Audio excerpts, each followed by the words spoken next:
7월 1일 금요일 7월의 첫날 스피츠가 스펙을 이긴다의 저자 공미정 인사드립니다.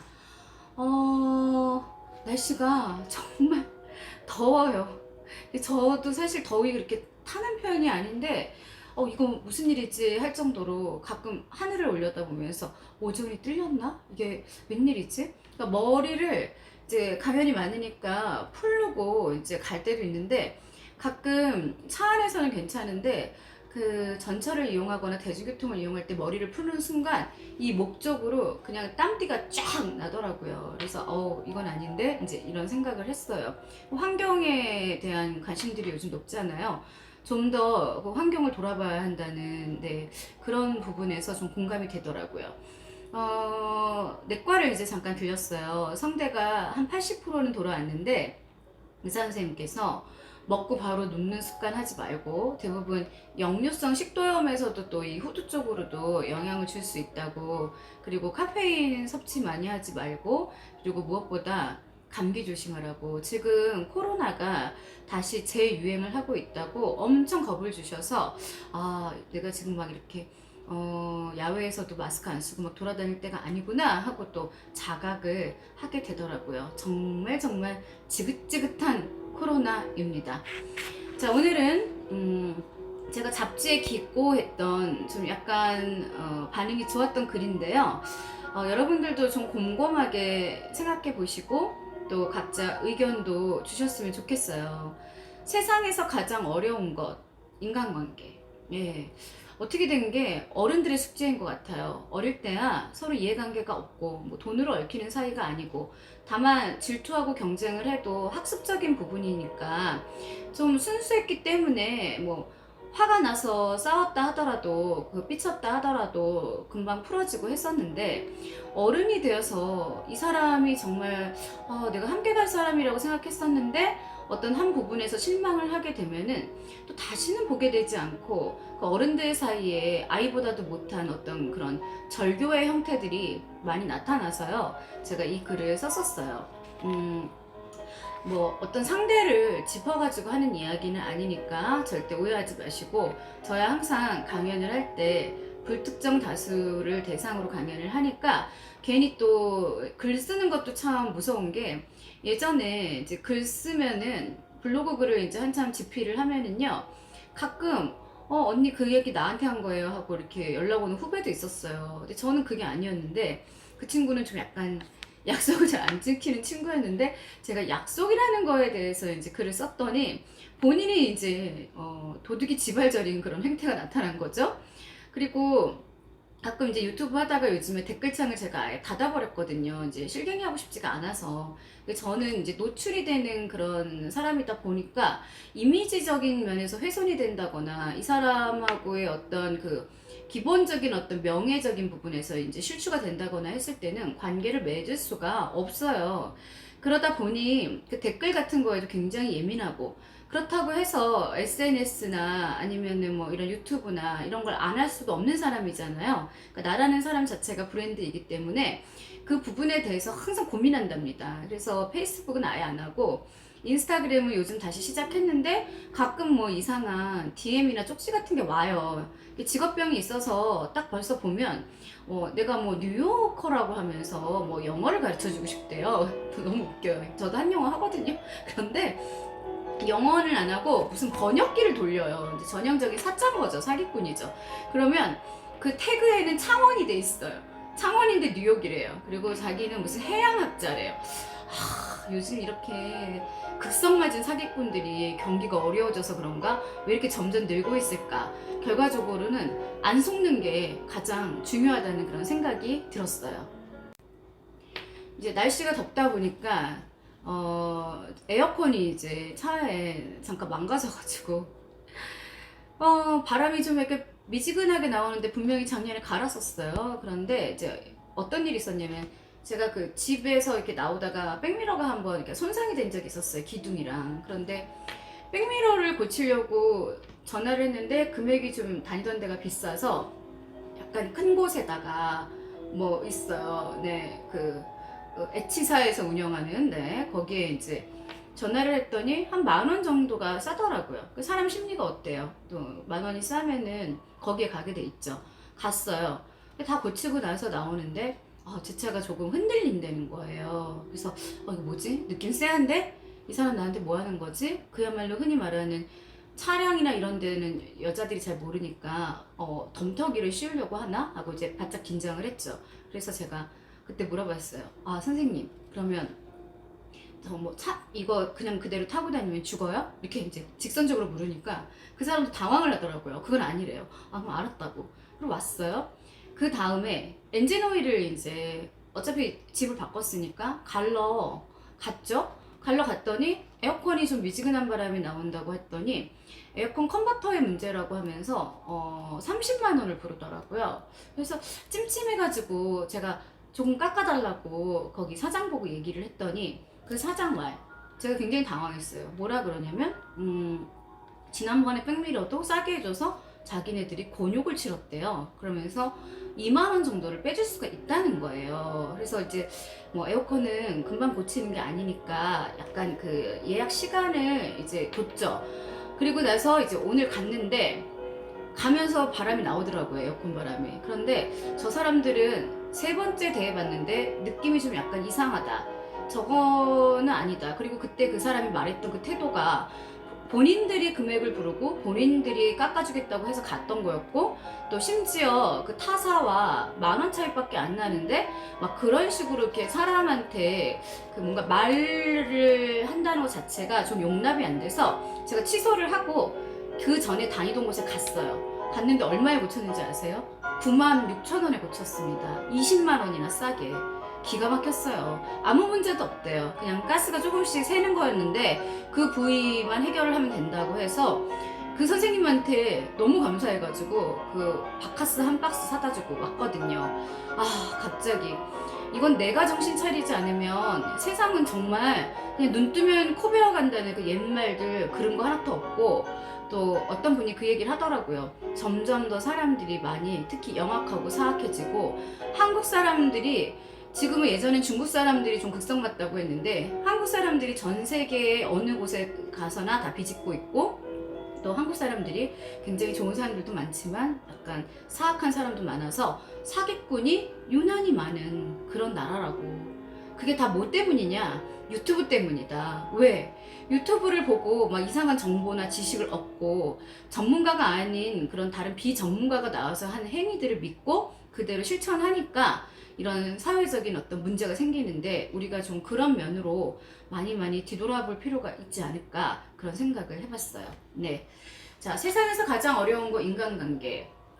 한 세상 살면서 무엇이 가장 쉬운 일이고 무엇이 가장 힘들고 어려운 일일까요?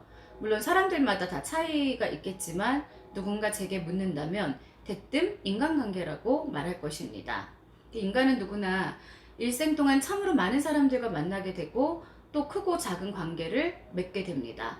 인생이란 혼자 살 수는 없어요. 그죠? 사람과 사람이 부딪히면서 살아요. 그죠? 사람하고 동물하고 뭐 교감도 하겠지만 그래도 사람을 만나야 살죠. 일생이란 끝없는 타인과의 관계라고 해도 결코 틀린 말이 아닐 것입니다. 인생은 고해. 네, 인생은 정말 망망대해. 정말 힘들죠. 잠깐 좋았을 때 잠깐 기쁘고, 왜 그렇게 힘들고 슬픈 일들, 극복해야 할 일들이 많은지 가끔 저도 의아합니다. 그게 다반사이기 때문에 별로 대수롭지 않게 생각할 수도 있을 것입니다. 그런데 과연 그럴까요? 어릴 때 만나 평생 가깝고 친하게 지내던 친구들과도 오히려 나이 들어 불미스럽게 결별하게 되는 안타까운 경우도 생깁니다. 금전적인 관계로 엮여도 이제 문제가 되고, 한순간 한마디의 말로 돌이킬 수 없는 상처를 주고받을 때도 그렇고요. 그러니까 그냥 어릴 때 생각하고 편하게 너는 이런데 이렇게 하면서, 특히 지적질하는 그런 거 되게 나쁜 버릇이거든요. 또 그렇게 되면은 상처를 받겠죠? 은연중에 상대에 대한 시기질투심이 작용했기 때문이기도 할 것입니다. 충분히 이해해요. 어렸을 때도 시기질투 있었는데, 어릴 때 나보다도 공부도 못했고 또 별로였는데 커가지고 막 외제차 끌고 다니면서 막 사업 잘 되면은 또 그게 꼴보기 싫을 수도 있는 거고, 또 어릴 때 저 친구보다는 내가 좀 낫어 했는데 저 친구는 항상 좀 잘 나가고 그러면은 또 싫을 수도 있고, 뭐 인간의 어떤 기본적인 감정은 그렇지 않을까요? 그러나 내가 아는 친구가 잘 되는 게 훨씬 더 나한테도 득이 되고 좋지 않을까? 저는 그렇게 생각하는데, 아마 친구라도 잘 되는 게 달갑지 않은 경우들이 종종 있나 봐요. 예. 문제는 이제 이거예요. 어릴 때, 아주 어렸을 때 만났던 친구들하고는 사실은 이제 커가면서 각자 뭐 중학교, 고등학교, 대학교 다 달리 가다 보니까 생활 환경도 다르고 만난 사람도 다 다른 상태에서 몇십 년 만에 다시 연어처럼 회귀를 했어요. 이제 그러다 보니까 만나가지고 자꾸 뭐 가치지향적인 이야기를 해야 되는데, 현실 이야기를 해야 되는데, 그게 아니라 우리의 모든 뇌와 모든 그 기억은 그 과거에 머물러 있는 거죠. 이제 그러다 보니까 뭐 옛날에 네가 어땠고 저땠고 너네는 어땠고, 같은 말 또 하고 같은 말 또 하고 도돌이표가 되고 막 이런 식의 이제 약간 악순환? 선순환은 아닌 것 같아요. 악순환이 되는데, 물론 재밌죠. 이제 근데 하던 이야기도 한두 번이지, 뭐 저도 동창하고 한번 통화한 적 있었는데 이제 그러더라고요. 어릴 때 막 그 쌓아 있었던 게 막 남아 있던 게 커가지고도 계속해서 할 얘기가 그 이야기밖에 안 나와가지고 약간 문제가 되는 경우를 봤다. 근데 저도 깊이 공감합니다. 네. 뭔가 한 가지 일을 함께 도모하던 좋은 사이였으나, 그쵸, 생각이 다르면은요 이 관계는 오래 갈 수가 없어요. 내가 벌써 동상이몽인데요, 서로가 추구하는 바가 다르다는 걸 인식하게 되면서 관계가 틀어지는 경우도 허다합니다. 이제 이럴 때는 뭔가 회의를 해보고 한번 그 사람한테 내 진실된 속마음을 드러내보고, 그래도 이제 뭔가 이야기가 되지 않는다면은 과감하게 결별하는 게 맞죠, 서로를 위해서. 왜냐면은 절대 그 생각이 합쳐지지가 않아요. 아니면 누군가가 참거나, 그쵸?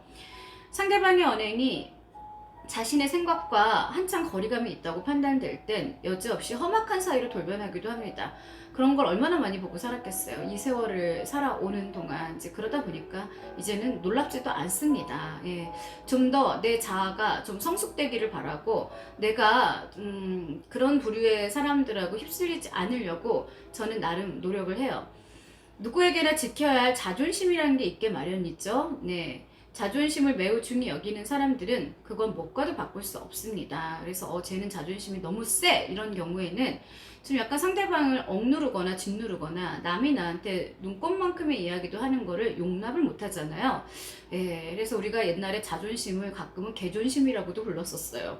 그게 손상당하면 오랜 인연도 찰나에 뭐 시간 필요 않습니다. 20년, 30년, 40년 필요 없습니다. 물거품이 돼버립니다. 아주 안타까운 상황이 되니까 인간관계라는 건요, 서로 노력해야 되는 부분이지 한쪽의 일방적인 관계라는 건 절대 없다고 저는 생각해요.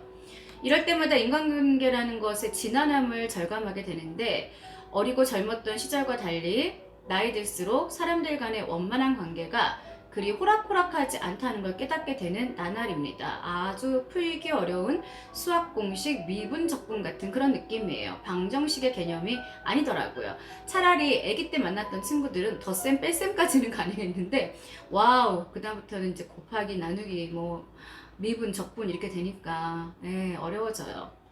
하기야 부모 자식 간, 또 아내 남편 간의 사이라지만 원만하다기보다는 껄끄러움이 더 많은 세상인데, 타인과의 관계라는 걸 잘 이어나가는 건 오죽하겠습니까? 얼마나 공을 들여야 할까요? 이런 말 있잖아요. 친구 간에도 그렇고, 뭐 이웃 간에도 그렇고, 또 우리가 부모 자식 간에도 그렇고, 부부 간에도 그렇고, 항상 사람은 갑과 을이 존재한다는 거. 그래서 누가 갑인지 누가 을인지 그 역할에 충실하는 그런 경우들을 많이 보는데, 여러분들은 어디에 속하나요? 갑이십니까, 을이십니까? 갑자기 궁금해지네요. 주위에서 마당발이라는 말을 가끔 쓰고 듣습니다. 많이 듣습니다. 저는 옛날에 제 오지랖이 팔당댐을 넘어가지고 장마철에 수위가 높아졌다, 이런 소리까지 들었었어요. 그래서 한 해 한 해 줄이려고 노력하는데, 일단은 불의를 보면 못 참습니다. 그리고 어떤 문제가 이렇게 명확하게 나오지 않으면 저는 그걸 좀 약간 파헤쳐야 되는, 닭처럼, 이렇게 구구구구 파헤쳐야 되는 그런 스타일이었었어요. 지금은 좀 웬만한 건 귀찮아도 그냥 넘어가려고 노력합니다. 네, 어떻게 사람이 피가 바뀌겠어요. 그러나 저로 인해서 득을 보신 분도 살아오면서 되게 많다고 생각을 하기 때문에 제가 지금 현재 잘 먹고 잘 살고 있지 않을까 그런 생각을 할 때가 있네요. 참 많은 사람들과 폭넓게 인연을 맺고 지내는 사람들을 이르는 말인데 자신만의 철학이요 나름대로의 처세술일 것입니다. 그래서 간혹 모든 걸 통할 때는 저를 통합니다. 왜 그런지 모르겠어요. 아니 그냥 직접 전화하시라고 이렇게 어레인지를 연결을 해줘도 제가 뭔가 부탁을 해야지 다르다는 그런 느낌을 받는다고. 그래서 내가 그만큼까지 저명해지지는 않았는데 사람들한테 많은 신망과 신뢰를 얻고 있구나 하고 위안을 삼을 때가 있죠. 또 어떤 사람들은 그와는 정반대의 방식으로 상대를 신중하게 가려가며 살아갑니다. 거의 흡사 좀비와 같아요. 예, 어쩌면 그렇게 피해 다니시는지 나름 현명하신 분들 같기도 하고 남의 눈에 띄지 않으려고 하고 튀려는 행동을 하지 않고 그래서 또 이렇게 오래오래 사시던데 문제는 또 그분들 물어보면 그분들도 스트레스가 많다는 거. 예, 어차피 스트레스는 다 받습니다. 네, 두 유형은 각기 나름대로의 장단점은 있겠죠? 인간관계에서의 정답이라는 게 어디 있겠습니까? 핵심 포인트, 인간관계에서의 정답은 없습니다. 만남을 이어갈수록 상대를 매료시키는 사람, 만남을 이어가지만 늘 시큰둥하고 밋밋한 사람, 만남을 이어가면서 점차 실망감을 안기는 사람, 이게 사람의 이제 세 가지 유형이라고 할 수 있는데요. 다만 어느 순간 신뢰가 실망으로 바뀌는 일이 없도록 서로 배려하고 존중하는 태도를 견지한다면 그게 바로 정답일 것입니다. 친할수록 예의라는 격언도 있습니다. 친한 정도와는 관계없이 서로 예의 범절을 중히 여기는 사이만이 진정한 인간관계일 거라는 생각이 듭니다. 그래서 7월의 첫날 여러분들과 굉장히 좀 약간 고난도의 이야기예요. 사실은 간단한 문제가 아니에요. 앞으로도 우리가 세상을 살아가면서 이게 맞는 것 같았는데 이게 내 방법이 틀렸나? 내 방법이 맞았나? 하면서 엄청 많이 헷갈릴 인간관계. 스피치를 이제 왜 접목을 시키냐면 결국은 모든 인간관계에서 말이 차지하는 비중이 엄청 크기 때문에 알려드렸습니다. 자, 이 내용이 도움이 되셨다면 구독과 좋아요 부탁하고 더운 날씨에 폭염에 식중독 조심하시고 건강 잘 챙기시기 바랄게요. 감사합니다. 저는 공미정이었습니다.